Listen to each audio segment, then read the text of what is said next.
I never liked the Lancaster family gatherings, but this year I had to show up.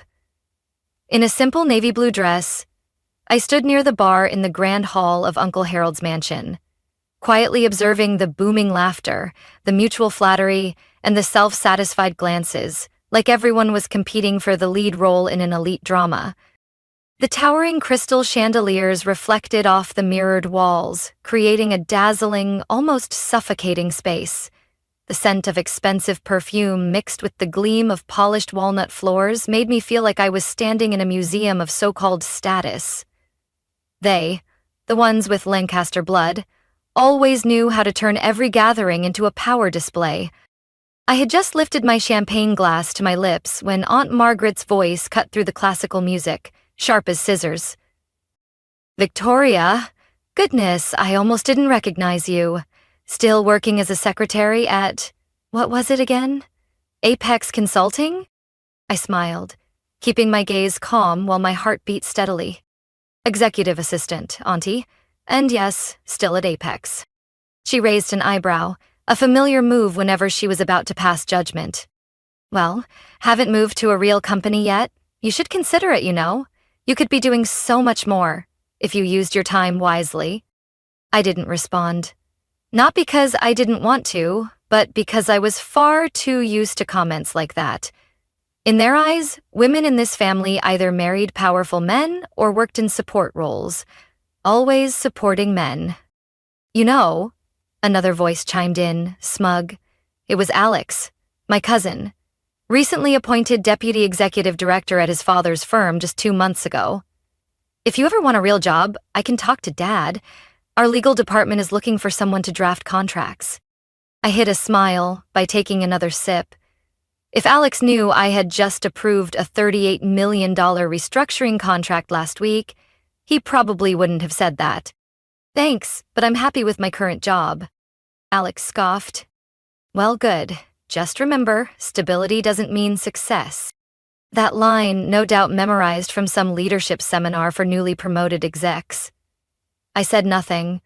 I just recalled a recent email from my company's communications department, reminding me to prep for an interview with Forbes Business Weekly.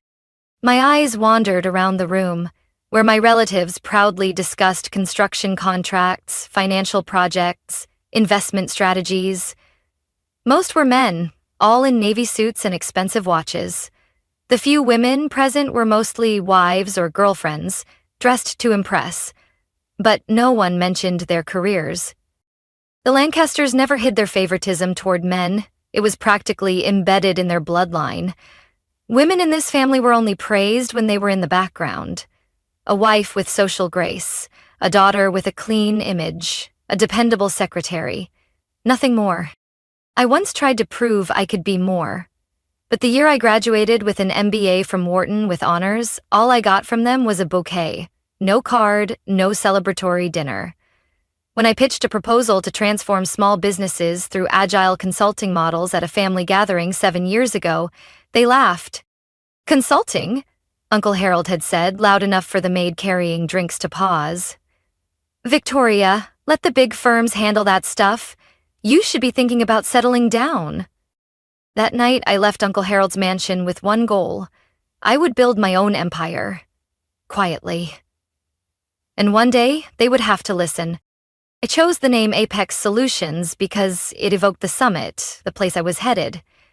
It started with just me and an old laptop, working from a rented office above a shoe repair shop in Milwaukee.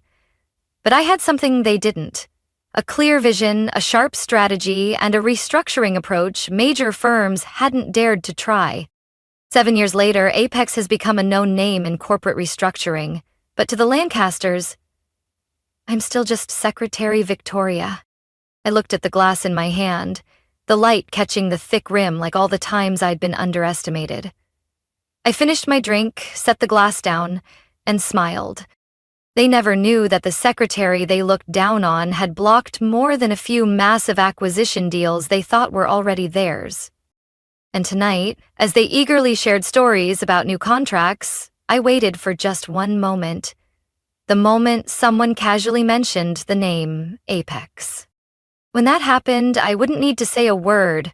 All I'd do is smile and let the truth slowly unfold. I still remember that winter night clearly. The night every bit of belief I had in family finally crumbled.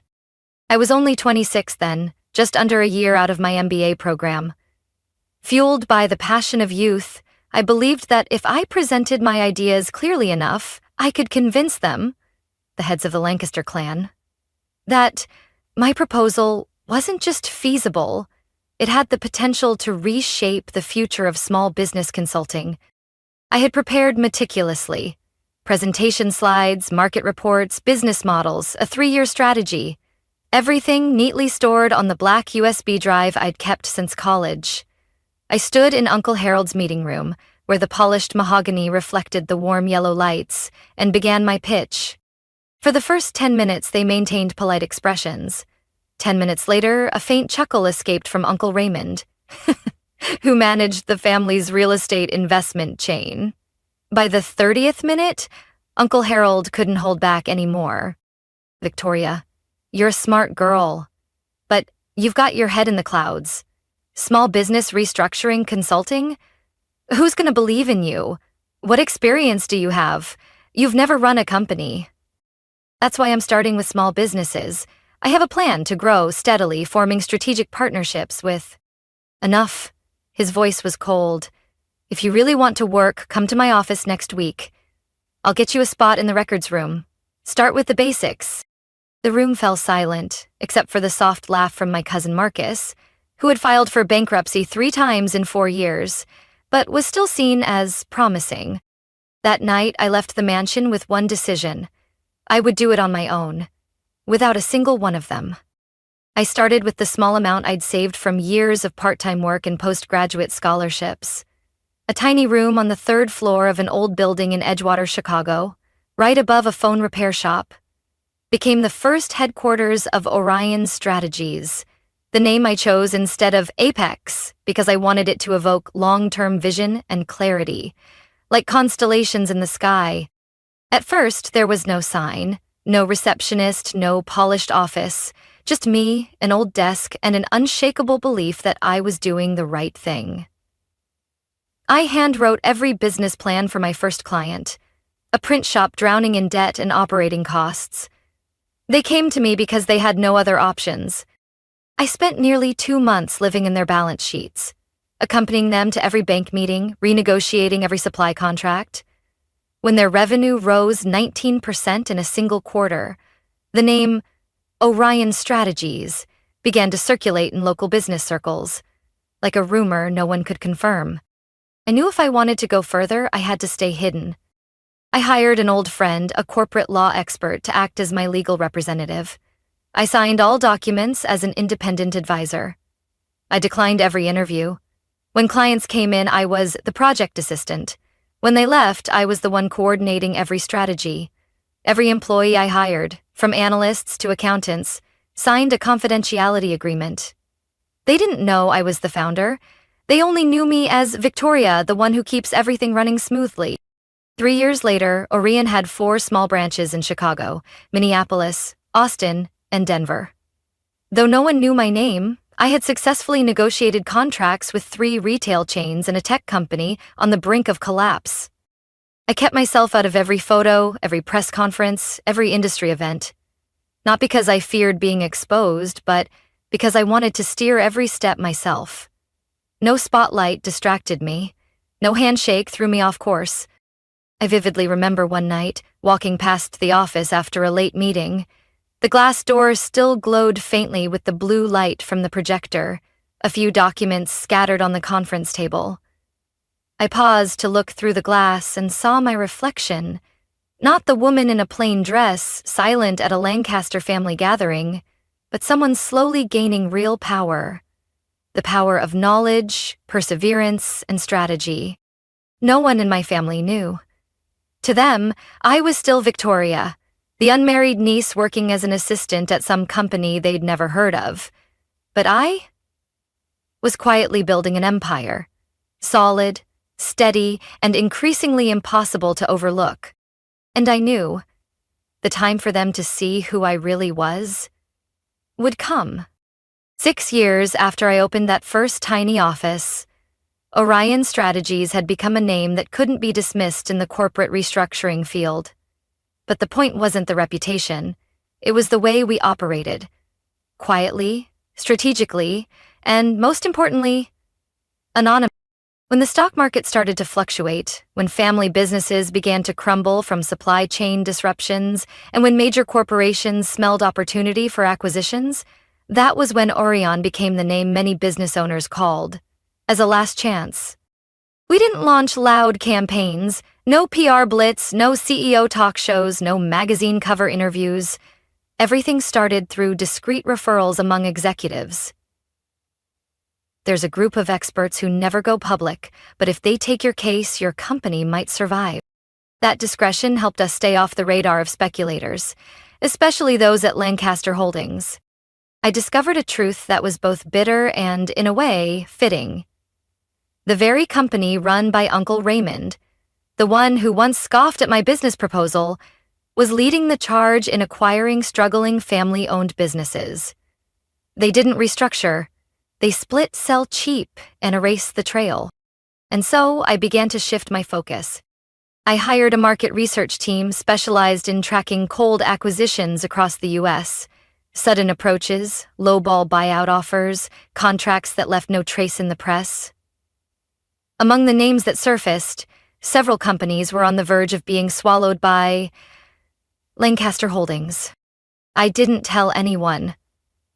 No need. I simply began reaching out to those businesses before my family could make their move. A shipyard in Portland, an electronic components manufacturer in Ohio, an organic cosmetics brand in New Mexico. They were all small businesses, full of potential but lacking strategy and capital. And they were all ready to sell, thinking there was no way out. But when they received an email from an unfamiliar address, with a message saying, "Let us review your books before you sign any deal," at least half of them agreed to a meeting. And after that meeting, most of them chose Orion. We didn't just save them from collapse. We gave them a 90-day action plan. Restructuring operations, renegotiating supplier contracts, reorganizing cash flow, and, most importantly, building a sustainable roadmap for at least the next 2 years. All executed by top-tier experts, carefully selected and following the exact strategy I had laid out. With every successful case, Orion not only earned a generous consulting fee, but also quietly shut down a takeover plan from none other than my own family. The one I remember most was the deal in Seattle. A medical equipment manufacturer called Caldwell Instruments was under pressure from Lancaster Holdings. I flew out there and personally attended the meeting. Still under the title of strategic assistant, I quietly took notes, observed, and organized documents in front of the CEO. No one knew that every major decision was being made by me, step by step, through gentle suggestions from senior advisors I had trained. When I walked out of that meeting room, the Seattle sky had opened up with rain. I stood under the awning, looking toward the high-rises glowing with city lights. I knew that somewhere, in a fancy office in Manhattan, Uncle Raymond was fuming after realizing his prized deal had just been stolen by an invisible rival. But they still didn't know it was me. To the staff, I was still just Victoria from internal analysis. I never signed my real name on any documents. Every email I sent came from a shared account. Even the original founders had no idea who was leading the company. I didn't need the spotlight. All I needed was to know that with each step, each small business we saved, I was reclaiming what they had once refused to give me. 10 years passed, and Orion Strategies had opened offices in 11 cities, managing a restructuring portfolio of over 80 businesses. But no one, not even my own family, could link my name to the empire they had grown to fear, but couldn't touch. I used to think secrecy was a form of protection. Now I understand it was strategy. A perfect strategy. And when my family realized there was an unseen force blocking their every move, it might already be too late to turn back. The call came at 8 p.m. on Wednesday. I was reviewing the Southern Region expansion plan when Maya, my direct assistant, walked in, holding the internal phone. Her eyes lit with something she had just discovered. Victoria, Crestmont Industries just sent an urgent message. Looks like Lancaster Holdings is trying to pressure them into accepting a merger deal within 72 hours.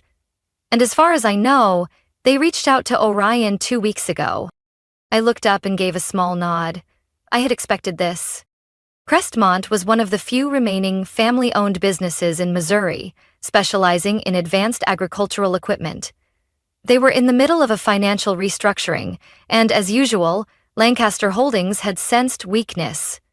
Uncle Raymond and his strategic investment team were preparing to make their final move. I stood and walked over to the large glass board in my office, where our targeted deals were being closely tracked. In the upper left corner, the name Crestmont was marked in orange. I reached for a marker and circled it.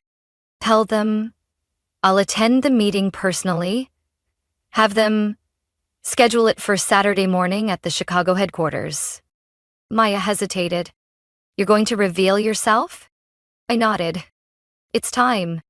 Saturday morning, I stepped into the large conference room on the 21st floor of the Orion Strategies building, the headquarters that the Lancaster family still believed belonged to a mid-tier consulting firm not worth their attention.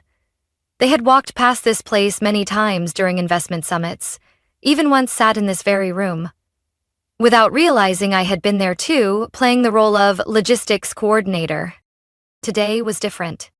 I chose a slate gray suit, sharply tailored, paired with a high-collared white shirt. Nothing flashy, but just enough to establish presence. Maya had already prepared the files, documents, and a detailed breakdown of the merger terms. All I had to do was walk in and deliver the final move. At 8:45 a.m., the delegation from Lancaster Holdings arrived. Leading the group was Uncle Raymond, wearing his usual confident demeanor, one hand in his suit pocket, a deep red tie standing out against a charcoal gray suit. Beside him were Alex, my cousin, now serving as a senior legal advisor, and Claire, another cousin who had once refused to partner with me when I proposed investing in her logistics startup 3 years ago. They didn't recognize me right away. To them, I was still the slightly stubborn niece of the Lancaster family, working somewhere they couldn't be bothered to remember. That changed the moment I pulled out the chair at the center of the conference table, the seat reserved for Orion Strategies' highest-ranking representative. The room shifted. Good morning. I'm Victoria Lancaster, founder and CEO of Orion Strategies, I said evenly, and I'll be leading today's meeting.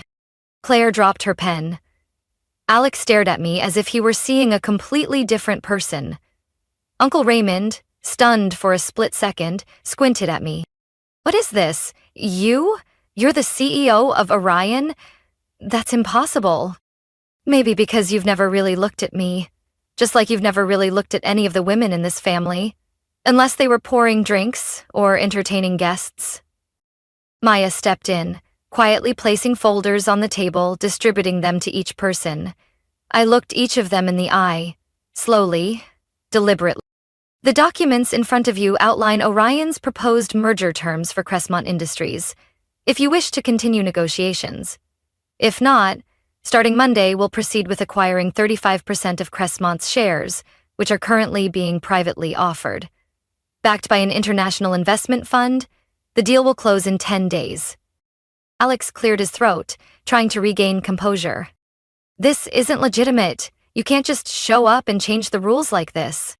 I'm not changing the rules, I cut in.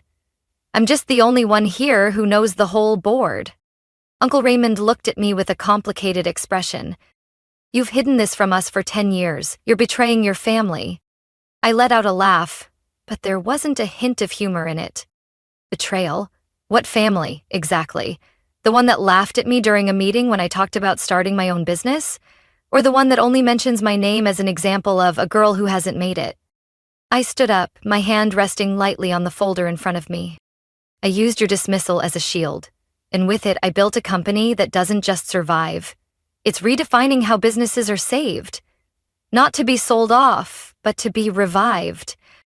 I paused, my gaze locked on Uncle Raymond. Crestmont is your last chance to collaborate with respect. If the family chooses to continue its path of acquisition, then I'll see you on the stock exchange." And with a slight nod, I stepped out of the meeting room, leaving behind stunned faces, an echo of silence, and the quiet shift of a storm changing direction. I didn't go back in right away. Instead, I stood by the glass hallway on the 21st floor, looking down at the bustling street below. The March wind cut through my thick coat, but I didn't feel cold. I felt clearer than ever. The look in Uncle Raymond's eyes earlier, confusion, yes, but also a hint of fear. Maya stepped beside me, holding a tablet. Claire's reviewing the contract again, Alex is on the phone with legal, and Uncle Raymond? He's wondering how the niece he once called invisible just managed to put the entire family on the defensive. I smiled faintly, still watching the city. I decided to return.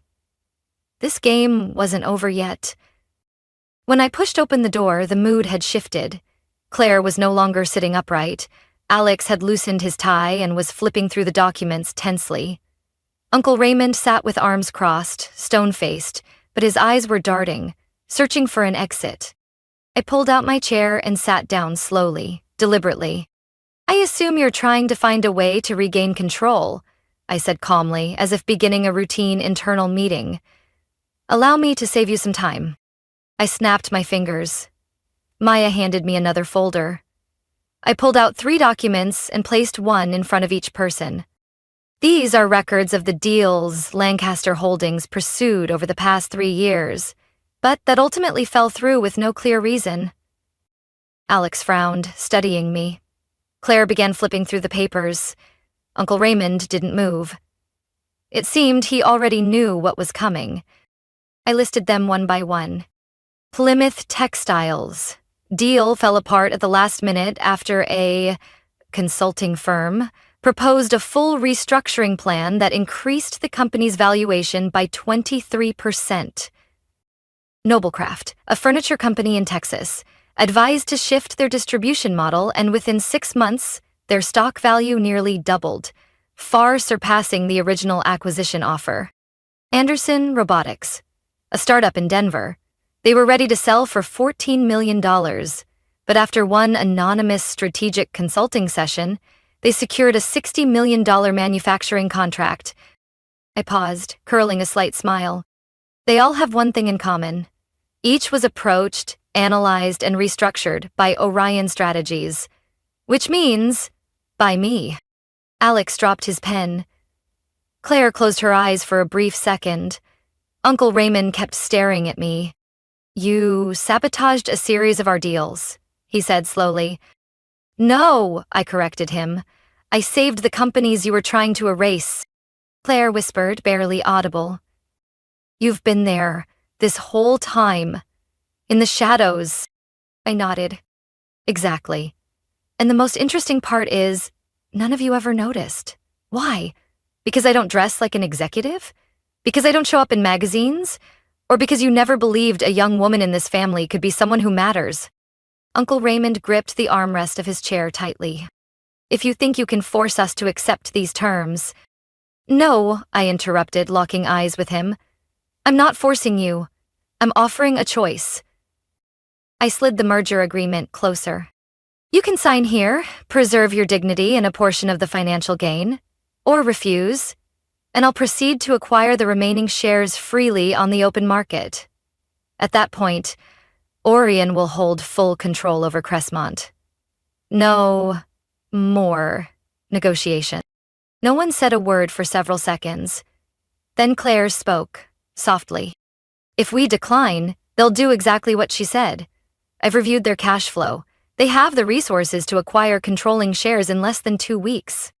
Alex exhaled, picking up his pen. "I think we should accept." Uncle Raymond suddenly stood up. "I need a minute." He left the room, slamming the door hard enough to rattle the water glasses.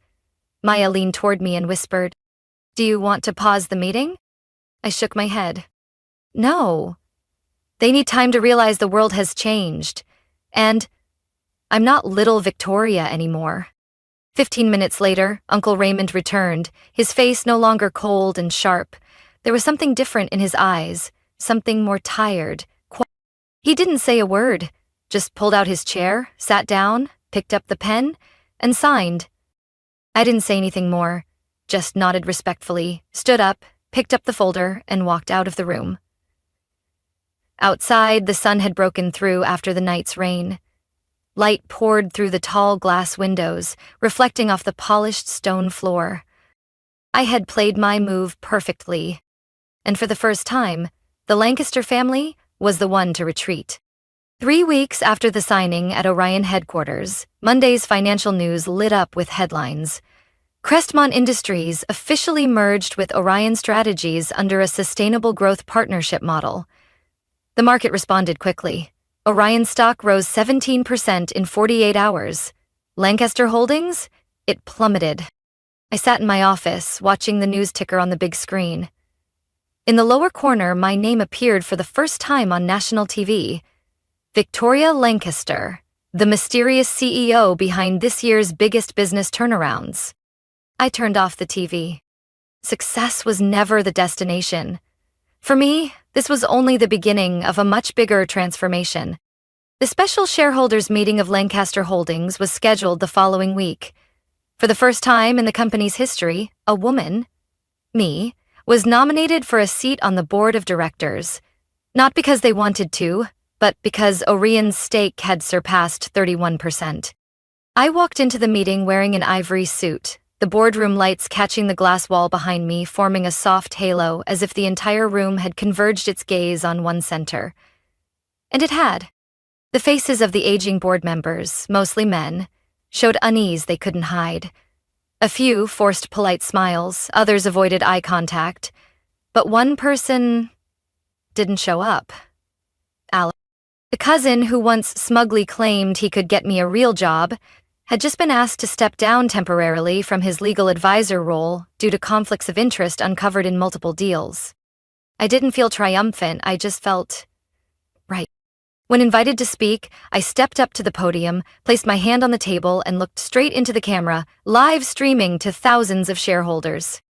We will no longer operate by outdated thinking, buy low, sell high, strip down, and walk away. Starting today, Lancaster Holdings will become a platform for investment, renewal, and restoration. We won't just acquire companies, we will help them stand on their own, and I'm here to make sure of that. I stepped down to a smattering of applause that gradually swelled into a full round. Slightly awkward, but undeniable. The balance of power was shifting. Claire, my cousin, who once deeply doubted me, sent an apology email. It wasn't long, just, "You were right, and you did what no one thought possible. I hope one day I can learn from you." I read it, saved it to my to remember folder, and didn't respond. Uncle Raymond, on the other hand, remained completely silent. I knew it wouldn't be easy for him to accept defeat, especially when it came at the hands of someone he once saw as a shadow on the sidelines.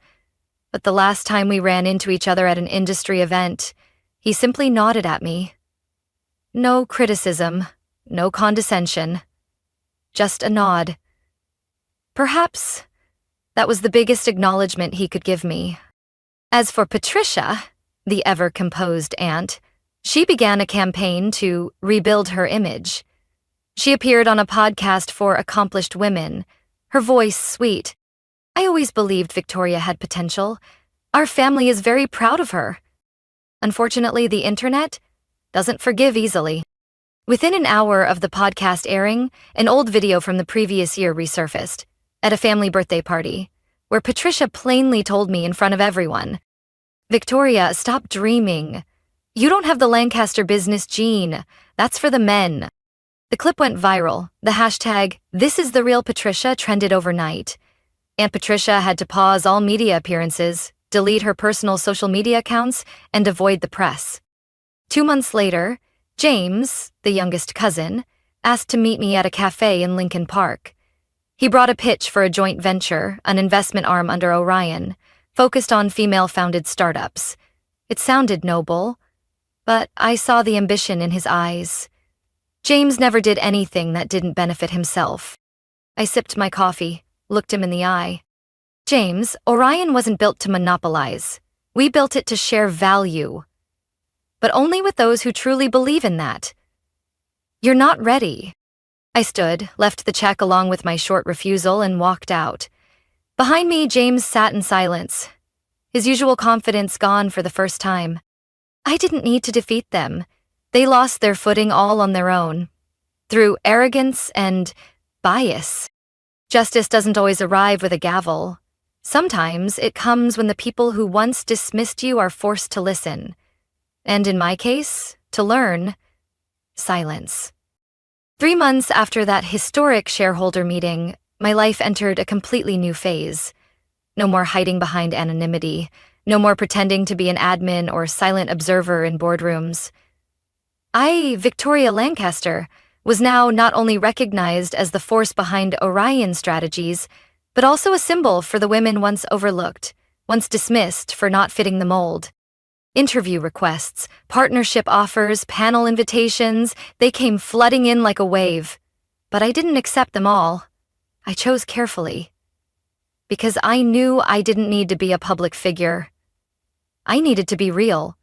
A voice for dreams that had once been silenced, then quietly reignited. The Business Innovation Award ceremony in Washington, D.C. was one of the few events I agreed to attend.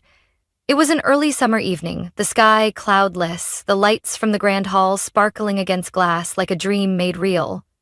I stepped onto the stage to thunderous applause, plaque in hand for Strategic Business Innovator of the Year 2025. Before hundreds of watching faces, I took a deep breath and spoke. Exactly 10 years ago, I was laughed at by the very people I called family when I spoke about starting a consulting firm. They said I was dreaming, said I should start in the archives, said I should think about marriage, not business. And I did follow their advice, but in my own way. I paused as light laughter echoed from the crowd. I built from a small office above a phone repair shop. I quietly observed, learned, and step by step, created what you now call success. But to me, success isn't in numbers or awards. It's when a college senior messages me, "I didn't think I could, until I found out you did." It's when a former admin walks into a boardroom. As a leader, the room went silent. Then, the applause erupted, long and unrelenting. After the event, I was invited to speak at over a dozen universities and women-led startup organizations. I shared my story. Not to brag, but to be honest. I spoke about the moments I wanted to give up, the nights alone surrounded by reports, the times I turned down opportunities because I wasn't ready to step into the light. And in return, I saw their eyes light up, something I once thought I'd never get to pass on. A month later, I received a pale brown envelope. No return address, just a handwritten line. "Victoria, for your eyes only." Inside was Uncle Raymond's resignation letter. It was brief, just 1 page. But every sentence made me pause. Victoria, I once believed I knew everything. I believed business was about power, speed, and control.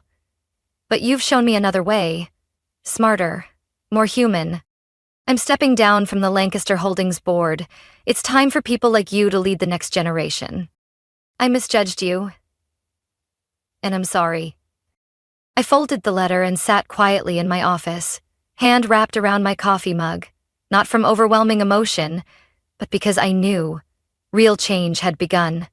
Not just in me, but within the very system that once boxed me in. I didn't keep the letter as a trophy. I tucked it into the first page of Orion's New Generation Strategy Journal. As a reminder, sometimes justice doesn't come through thunderous judgment, but in a humble handwritten note, arriving right on time, from the person you thought would never change. A few weeks later, I hosted the first meeting of the Next Foundation, a venture fund supporting women-led businesses across the Midwest. Sitting beside me were former assistants, teachers, nurses, single mothers, and women who once never imagined leading. Now, they were pioneers. I looked at them, then back at my own journey. And I knew my true legacy isn't the company I built. It's the freedom I leave for those who come next. The freedom to dream, to begin again, and to believe no one has the right to say they can't. I was once the most underestimated woman in my own family, deemed not enough simply because I chose a different path. But that very dismissal became the fuel for quietly building an empire from nothing. Now, I have nothing left to prove. I share this story only to remind you, sometimes power doesn't come from being given a chance, but from creating one even when no one believes you can. What do you think about Victoria's journey and how she overcame her family's judgment? Share your thoughts in the comments below. And don't forget to follow the channel for more powerful real-life stories about family and resilience.